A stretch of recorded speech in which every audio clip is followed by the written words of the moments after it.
Bava Kamma Daf Pei Gimel is the last Amud in Perek Meruba and the first Amud of Perek HaChovel.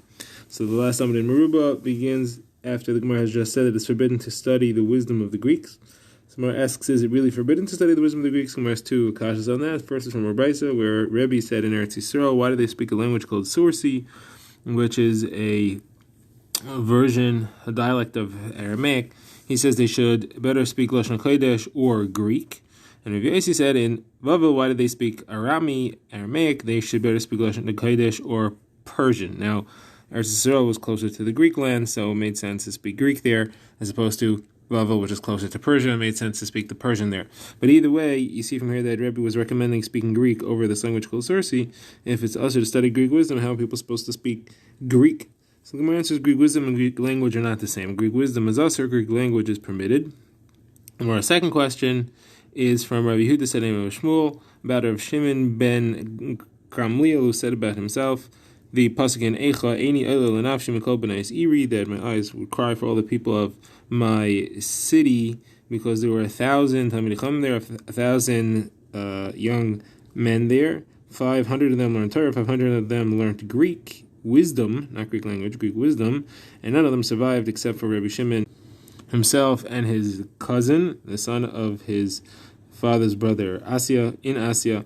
So how could Rabban Gamliel preside over 500 Bachrim studying Greek wisdom? If you tell me this, also the answer was a special heter for them because Rabban Gamliel's family was close to the Malchus and they had to be familiar with the Greek way of thinking and the Greek wisdom. Therefore, they were allowed to study the Greek wisdom, like Brisa says that somebody who takes a haircut called kumi, it's where they shave the front and they leave a chup in the back. So that's me darkehem Meiri. It's one of the things that's forbidden because that's what the Meiri used to do. However, Avtumas ben Ruvain was permitted to take that haircut because he was close to the Roman rulership, and therefore he needed to be able to have that. And those of the house of Rabban Gamliel, they allowed them to speak in to have the haircut and to speak in Chachmas Yivanis because they were also carved to the Malchus.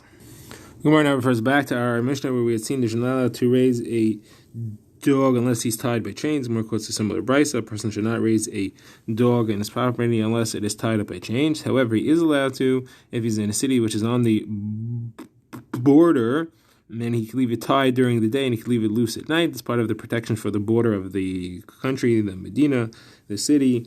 Therefore, it's right to have a dog there. Rabbi Hagadol says that somebody who raises dogs is like raising pigs. The Gemara says, what's the significance of that? The significance is that we said earlier that there's a special curse for one who raises the pigs, based on what happened in the Beis Hamikdash in the times of the descendants of the Chashmonaim, Hyrcanus and Aristobulus.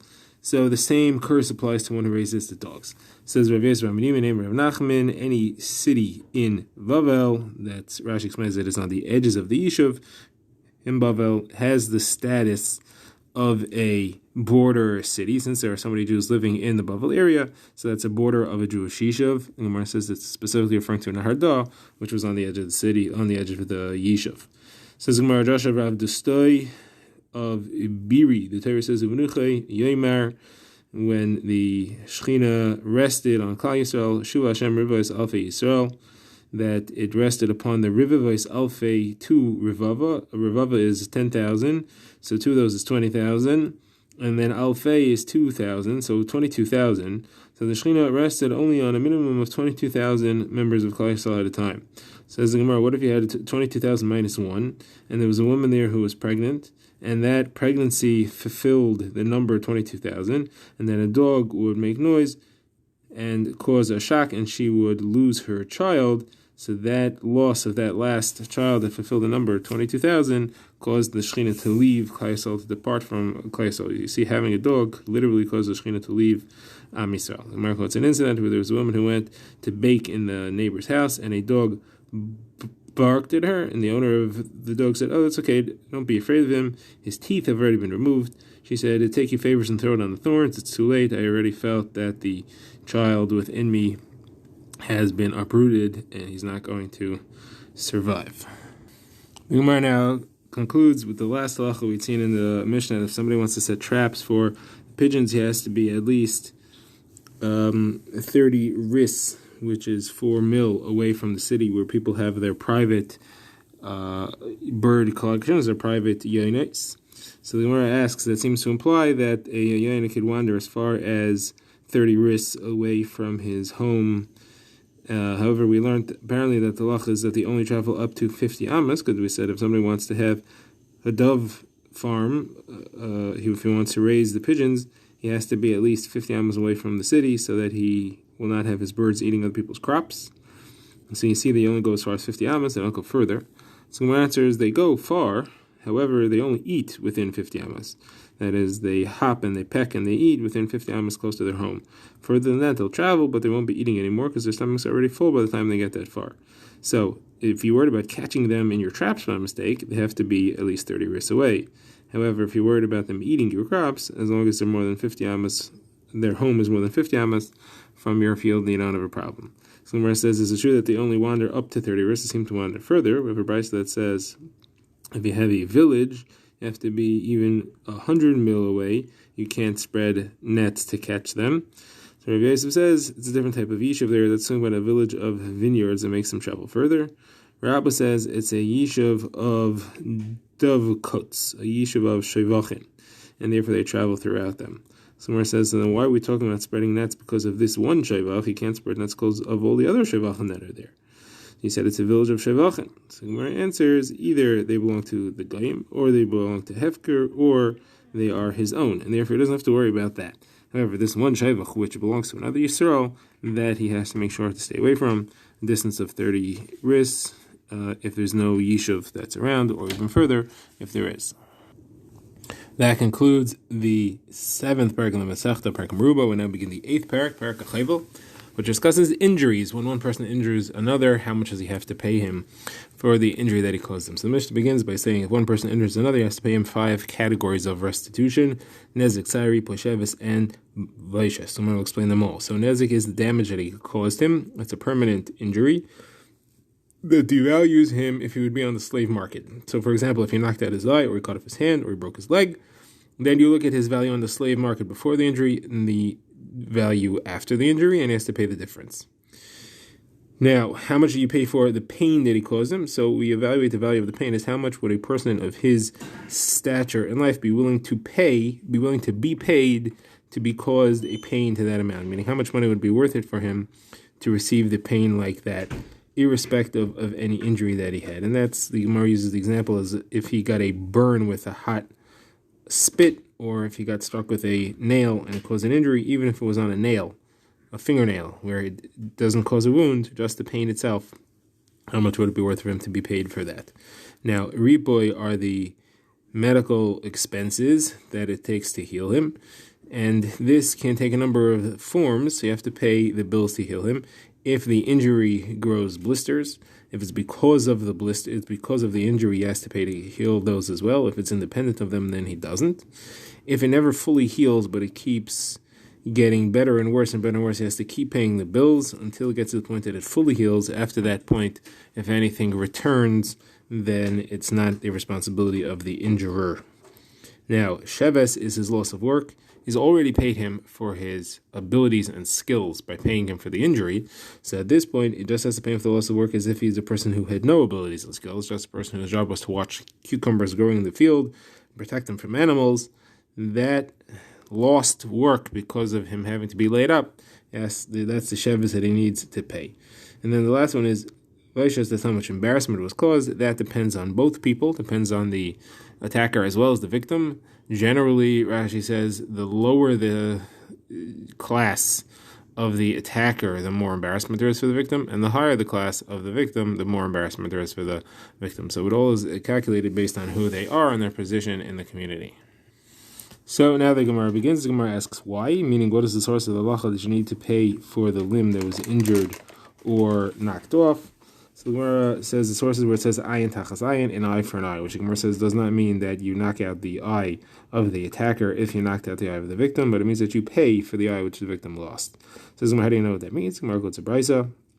If you blinded someone's eye, you would think that you blind the eye of the attacker. If he cut off his hand, you would think you cut off his hand. If he broke his leg, you think he break his leg. Therefore, the Torah says two sources. Source number one, it says Maka Adam and Maka Behema, one who strikes a person and one who strikes an animal.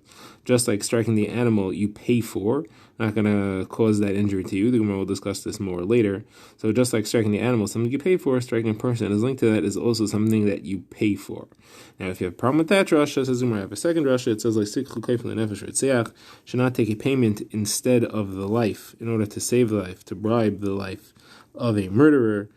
But a person who was a Rasha that killed someone should be killed himself. And that's only if he killed someone. If, however, he just caused an injury, then you can take a payment for that, and you should take a payment as restitution for what he did. Okay, the Gemara goes back to the drasha of Makkah. We said that you compare Makkah by Adam to Makkah by Behema. Just like Makkah by Behema is payment, and Makkah by Adam is also payment. Which Makkah by Behema are you referring to, which is definitely payment? So our first quote, a pasuk where it says, Makkah Behema Shalmena or Makkah Adam Yumas. So there it says, Makkah Behema Shalmena, you pay for the blow against an animal. So says that's specifically talking where you kill the animal and the person, and over there we know that you person gets the death penalty for killing someone else, so that's not the drasha that you mean. You're not learning from there that you pay for an injury as opposed to having an injury done to the attacker. So the Gemara therefore says it's a different pasuk where it says Makkah nefesh behema yishalmena nefesh tachas nefesh, that the one who strikes the soul of an animal he has to pay soul for a soul, and it clearly says yishalmena, and then right afterwards it says v'ishki yitin mambamisa kasher asa keni asa loy. Somebody causes an injury to another, as he did should be done to him. And here, therefore, just like by animal, it's talking about payment. Here, where it says what he did to another should be done to him, it must be talking about the equivalent in a monetary value. And the Gemara notes it's not a real classic Zerusha where the same word appears in both. Here, it's not the same word. In one case, it says makeh, and in one case, it says kiyitin mum, who caused an injury. However, every mum is caused by a makeh, it's caused by a hakah, and therefore, concept is the same, and you can make a gzir shava between those two things. Now, the Gemara asks, but we have a pasuk that says, "Ish kiyaka kol nefesh adam mois yumas." Somebody strikes someone else shall be killed. The Gemara says can't mean where he literally killed him that he's killed, because we already said that in a different pasuk. Must be talking about where he caused a partial death, that is, he let's say caused an injury or a death of a limb or an organ. He himself should lose that limb or organ. So Gemara says no, it means he should lose it monetarily. He should have to pay the value of it. Gemara says, how do you know that's what it means? Maybe it means that you should really lose it. So the Gemara says no, it can't be because it's connected to Makkah Behema Yishalmena, like we said before. Now the Gemara says more here. The Taisa says this girsa we remove. We don't have the girsa, but what it says is kashiyitin mum adam kenyi nasen boy. From there we learn that it's talking about money and not anything else. Now the Gemara asks, before we had two drashas for this, we said there was something wrong with the first one. Here's the second one. What could possibly be wrong with the first one? So Mark says what could be wrong with it is why are we necessarily linking the person who causes an injury to another human to the person who causes an injury to an animal? Maybe we should link the person who causes an injury to a human to the person who kills a human. And in the case of the person who kills a human, he gets killed himself. So the person who causes an injury should also be injured himself. How do we know to link it to the animal where he just needs to pay for it? So Gemara says, well, why is that a problem? Maybe the reason is because you link injuries to injuries. You don't link injuries to killings. Gemara says, no, you could argue the opposite. You should link hitting or attacking another human to hitting, attacking another human, as opposed to linking it to attacking and hitting an animal. So you could go either way with that. Either way, there's a logic to link it to either one. So therefore, we have a source that says, no, you link it to the animal, and you link it to the injury of the animal. The reason is because of the other pasuk that we have, where it says, you should not take a payment in place of the soul, the life of a murderer, that you should kill the person who killed someone. You should not take a bribe for it. So that separates between killing and injuring. For killing, you can't take a payment, but for injuring, you can. And therefore, we dafka see to separate between killing and injuring. Don't learn those from each other. Instead, learn injuring a person from injuring an animal. The Gemara now asks, how can you use the pasuk for this? You need the pasuk for something else. The Gemara is going to have two other things you need the pasuk for. So first of all, the Gemara says you need it for the halacha of kimli b'deramene, that you don't take a payment from him and give him misa. Someone who's chayav misa does need to pay if there is something that he would otherwise be chayav at the same time. and that's because it says Kedei Rishasa, you only pay for that wickedness. So the Gemara says that is not a contradiction to learning this. It says Kedei Rishasa, in the singular, you only pay for one evil. You don't have to pay for two. You don't get two punishments at the same time. But you could still use the pasuk of that's separate, and that limit comes from there. So Gemara says, I still need for something else.